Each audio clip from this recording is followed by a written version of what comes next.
All right, good afternoon, everybody. I'm John Brinton, Chief Revenue Officer at Crexendo, sitting in for Doug Green today. And I'm at ITEXPO, and I'm joined by my colleague, Anand Buch, our Chief Strategy Officer. So, Anand, one of the things we're both here at the show, we're kind of, it's really focused on innovation and success in the marketplace, and that kind of plays into your role as a Chief Strategy Officer, because part of what you're on the lookout for is innovation and things that you can add to the strategy to help our partners be more successful. So tell us about some of the recent innovations at Crexendo and with the NetSapiens platform. So thanks, John. Pleasure to be here. Yeah, I think what's interesting is, as many of the folks in the market know now, we have a pretty large presence in a platform across 200 plus service providers, 230, I think, plus. John, you probably have a better number than I do. But in that, we see so many different use cases, and obviously the big buzzword as of late has been AI and what AI is doing in the space. And so what we really focus on is extending the platform so people can bring those third parties to the table. So, on the AI side, we're doing, transcription of voicemail, real-time transcription, things of that nature that are built in with a third party, so that folks can actually go to the SMB or go to a business and then start really carving out slices in the market in terms of what they want to do, analytics, things of that nature. But a lot of the innovation that we really focus on in and around, and what I'm here looking for as well, is what are those add-ons to the ecosystem as a whole, because it's not just about the core platform. It's basically about the service delivery and the end use case that our customers are going after. Yeah, that's a good point. So you think about walking around an expo or a show floor in an event like this, and there's a lot of different vendors that have different components or pieces of a solution that somebody might want to package and offer to an end customer. And I think what you're saying is, with the NetSapiens platform for UCaaS and CCaaS, that gives people an operating system or a grounding point to add many of those things to it to be able to offer additional value to their customers. Yeah, that's exactly right. And because we have a lot of long-standing customers, they're the ones that actually really understand what those end use cases are. So it just behooves us, and a lot of our innovation roadmap, if you will, is driven by the requests that we come in directly from the market. So we're not necessarily out there being, completely build it and they will come. It's very, very tactically driven in that regard. But the strategy comes from the strategy of our customers and the solutions that they're trying to bring to the table. Yeah, good point. So recently, the version 44.2, I think it is, for the NetSapiens platform was released. What are some of the new innovations that are in that? So continued enhancements on the API side, so folks can extend. One of the 44 versions from last year was V2, so we extended the V2 version out. There's also quite a bit of enhancement from, as I mentioned, on the third-party side in terms of transcription, sentiment analysis, things of that nature that have been bolted on to the application. And then there's a whole host of, quite frankly, what you would call kind of blocking and tackling PBX functionality that our customers continue to want to utilize. And we may think that that's kind of if you will, traditional in some ways, but the ways that people are starting to use UCaaS in general continues to expand. And so it may be the case where we have to develop, a contact center light functionality. We've built quite a few extensive reporting functionalities so people can understand why the business is what the business is doing and how they're progressing. Okay.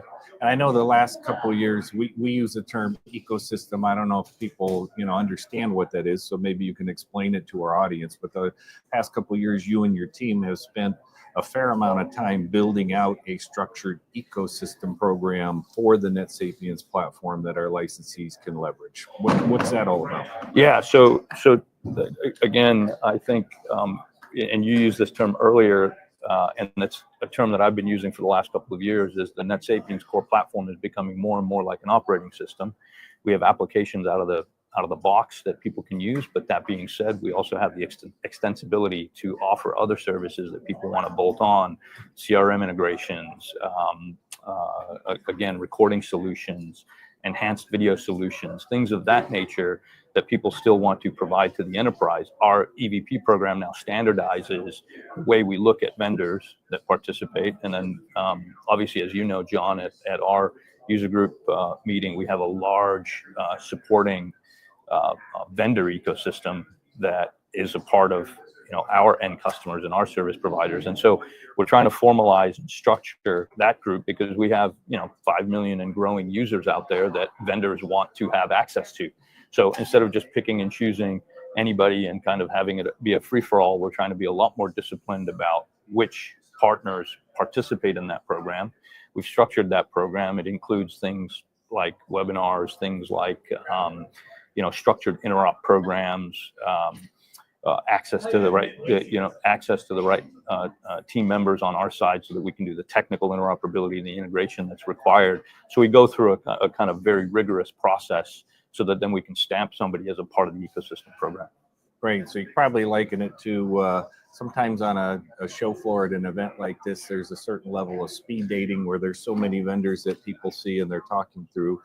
You guys are taking a structured level to where you've vetted, you've done the interop, you've done the work. So for our platform licensee community, it almost becomes more like, I don't want to oversimplify it, but a plug and play solution that has been QA'd to work with the platform. Yeah, and that's exactly right. And there's 3 dimensions to that, right? There's kind of the technical diligence that we go through, or the technical vetting. There's the operational vetting and the commercial vetting, because at the end of the day, it's about the business case that our customers want to take to market. And in many cases, our customers will bring those partners to us as well. And then we can turn around and create that marketplace for the rest of our partners to also access those applications. Right, that's cool.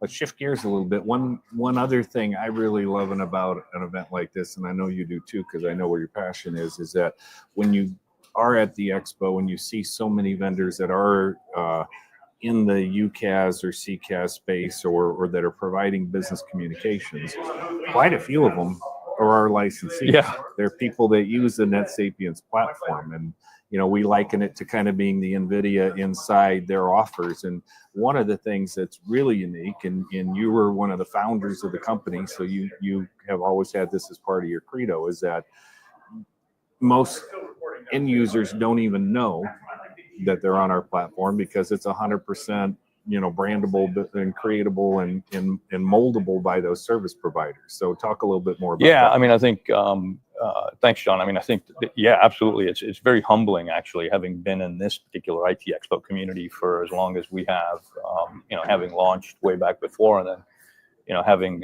contacts into this space in general. But I think the core tenet for us was always to drive more and more control to the independent service provider so that they can build products in their image.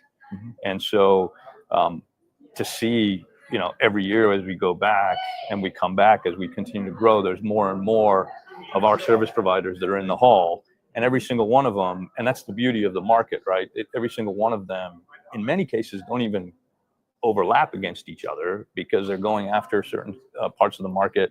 And it is a big market. It's a very fragmented market, and kind of lets the market dictate where the growth is coming. So it's actually quite humbling and quite exciting, because at the end of the day, we want we want end user choice, and that's how it's driven. Right. Yeah. One of the things that I like to say is that our service provider community brings their unique DNA to the platform, and so that's where you say they don't even overlap, or they're not necessarily seen as competitive. It's because they're all going after a different area of the market. Yeah, we get them together once a year at our user group meeting that we have for our community. But the nice thing is you get to see a subset of them at events like this. So yeah, and it's always fun to see it, and they themselves are bringing tons of innovation on top of the platform. So for me personally, it's quite enjoyable. Yeah, and we get to talk to a lot of people who aren't in our community yet, but they're on a platform that's maybe stranded or not feeling the love or feeling the investment from the decision they made 10 or 20 years ago too. So it's a good mix for us of being able to visit with a lot of old friends and talk to new acquaintances and potential new licensees. Yeah, absolutely. And there's nothing like being able to send people over and say, live references when they can go over to the other booths and talk to customers of ours. Yeah. So third point, strategy is another thing that's in your purview, Mhm. probably farther longer term than the ecosystem. Anything like piqued your interest recently that you've seen in our industry that you want to talk about? Yeah. So one of the interesting things that I participated in here very early on, and I think we had Jeff at our event, is that there's this work being done in something called the VCon space, and that's quite interesting. I'm continuing to kind of learn where that's at, and that's an area where we have some common customers with some other partners.